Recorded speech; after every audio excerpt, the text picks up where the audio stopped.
कैसे हैं दोस्तों। दोस्तों, अगर आपकी कोई आज बुराई कर रहा है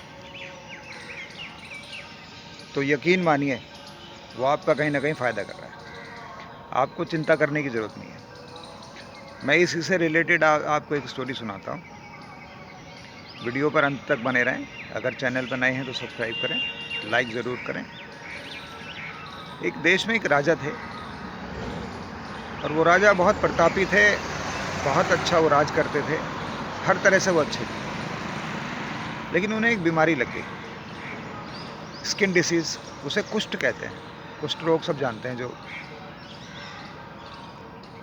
वो इतनी भयानक होती है कि पूरे शरीर को अपने उसमें ले लेती है। और वो उसका एक तरह से आज तो ट्रीटमेंट है, लेकिन पहले समय में कोई ट्रीटमेंट नहीं था उसका। अर्ली स्टेज पे आज भी ट्रीटमेंट हो सकता है। जब स्थिति ज़्यादा हो जाती है, बीमारी ज़्यादा हो जाए, तो फिर उसका ट्रीटमेंट क्या है, वो बॉडी के जो ऑर्गन्स हैं वो गल के उंगलियाँ, हाथ गिरने लगते हैं। तो राजा को वो बीमारी होगी और धीरे धीरे धीरे धीरे वो बढ़ती रही। राजा बहुत परेशान, क्योंकि राजा थे तो हर तरह का ट्रीटमेंट संभव था उनके लिए। तो बाहर देशों से भी दूर दूर से उनके लिए वैद्य आने लगे। उस समय कोई एलोपैथी MBBS डॉक्टर तो थे नहीं, वैद्य थे।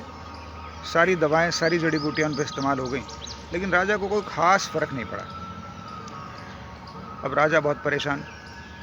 धीरे धीरे धीरे धीरे पूरी आसपास के शहरों में, देशों में भी ये बात फैल गई कि राजा को तो कुष्ठ रोग हो गया है और राजा तो कुछ समय में मर जाएंगे।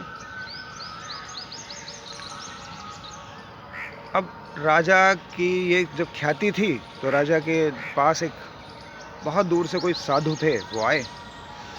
उन्होंने कहा, भाई राजन, आपको ये जो दिक्कत हो गई है, इसका मैं आपको इलाज बता सकता हूँ। राजा ने कहा, प्रभु मैं तो इलाज के ही प्रतीक्षा में हूँ, बताएं आप। तो उन्होंने राजा से पूछा कि आपकी फैमिली हिस्ट्री क्या है। सब कुछ पूछ के उन्होंने राजा को एक उपाय बताया। राजा को उपाय ये बताया कि जो राजा के छोटे भाई थे, उनकी मृत्यु हो गई थी। उनकी जो पत्नी थी वो उसी महल में रहती थी। दूसरी तरफ उनका बना हुआ था, जैसे होता है राजाओं का बहुत बड़ा एक तरह से।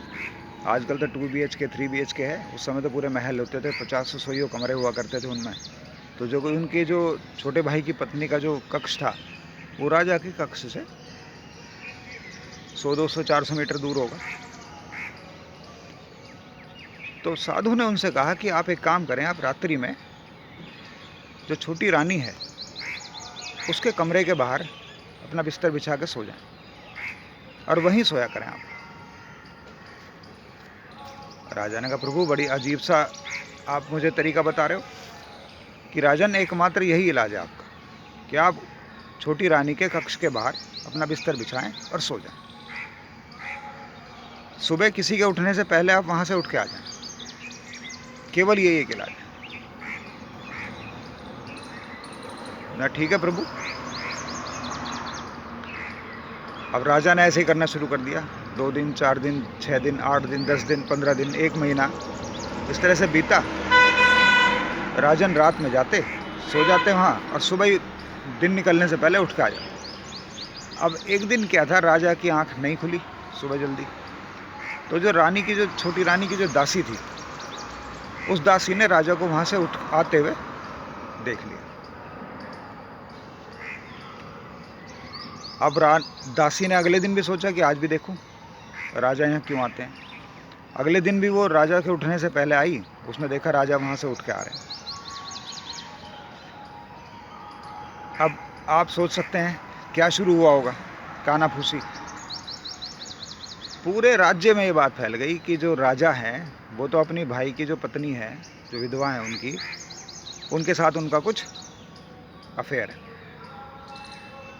अब धीरे धीरे धीरे धीरे जिस राजा की अच्छाई होती थी, लोग कहते थे अरे बेचारा बहुत अच्छा था, और ये तो बता ऐसा हो गया वैसा हो गया। तो उस राजा की बुराई शुरू हो गई। अब इतनी बुराई होने लगी कि हर एक के जुबान पे यही था कि बताओ राजा तो कितना गलत कर रहा है, राजा कितना गलत कर रहा है, राजा तो बहुत बुरा है। इस बुराई का बेनिफिट ये हुआ कि राजा का जो कुष्ठ रोग लाइलाज था, वो धीरे धीरे धीरे धीरे ठीक होने लगा। जितनी लोगों ने उनकी बुराई करी, राजा का जो बीमारी थी वो उतनी ठीक होती चली गई। 4-6 महीने के अंदर राजा बिल्कुल स्वस्थ हो गए।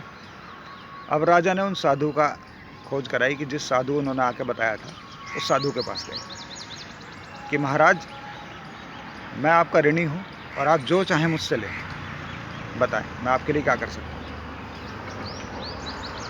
साधु ने कहा, राजन, आप क्योंकि प्रतापी राजा हैं, आप बहुत अच्छा राज्य करते थे, प्रजा आपकी से बहुत खुश थी, सुखी थी। आपकी बीमारी के कारण वो परेशान रहने लगी थी। मैंने तो आपका इलाज करा है, और वही प्रजा जो आपसे खुश थी वही आपकी बुराई करने लगी। एक छोटी सी बात जिसका उन्हें असल में पता भी नहीं था, सही पता भी नहीं था कि वो असल में है क्या, केवल कहना कहा सुनी के चक्कर में सारी चीज़ें गलत होती चली गई। लेकिन उसका फ़ायदा ये हुआ कि राजा के जो पाप थे, साधु का ये कहना था कि राजन, आपके पाप इतने बढ़ गए थे कि जो आपका शरीर गल के गिरने लगा था। आपकी बुराइयाँ जो लोगों ने शुरू करी, यानी आपके पाप उन्होंने बांटने शुरू कर दिए। जब सुबह शाम आपके पाप वो बांट रहे थे, राजा ऐसा है, राजा तो ने ये कर दिया, राजा ने कर दिया, तो वो जो पाप आपके पास थे, आपके शरीर में लगे हुए थे, वो उनके शरीर में डाइवर्ट होने लगे, और धीरे धीरे धीरे धीरे आपके पाप खत्म हो गए, तो आप स्वस्थ हो गए। तो मेरा कहने का यहाँ ये मतलब है कि अगर आपकी कोई बुराई कर रहा है ना दोस्त, तो वो जो हमने जो पाप कर रखे होंगे ना, वो वही कम हो रहे हैं। हमें आपको टेंशन लेने की ज़रूरत नहीं है, वो तो हमारा फ़ायदा कर रहे हैं, इनडायरेक्टली हमारा फ़ायदा कर रहे हैं। तो किसी के कहने से कुछ नहीं होता, जो कह रहा है अपने लिए कह रहा है। हमें अपना कर्म करना है, अच्छा कर्म करना है, बस बुराई नहीं करनी, बुरा नहीं करना है। और किसी की बुराई तो बिल्कुल मत करना, क्योंकि अगर आप किसी की बुराई कर रहे हो तो इनडायरेक्टली आप उसको बेनिफिट पहुंचा रहे हो, उसके पाप घट रहे हैं और आपके खाते में ऐड हो रहे हैं। तो दोस्त, स्वस्थ रहें, मस्त रहें। Thank you.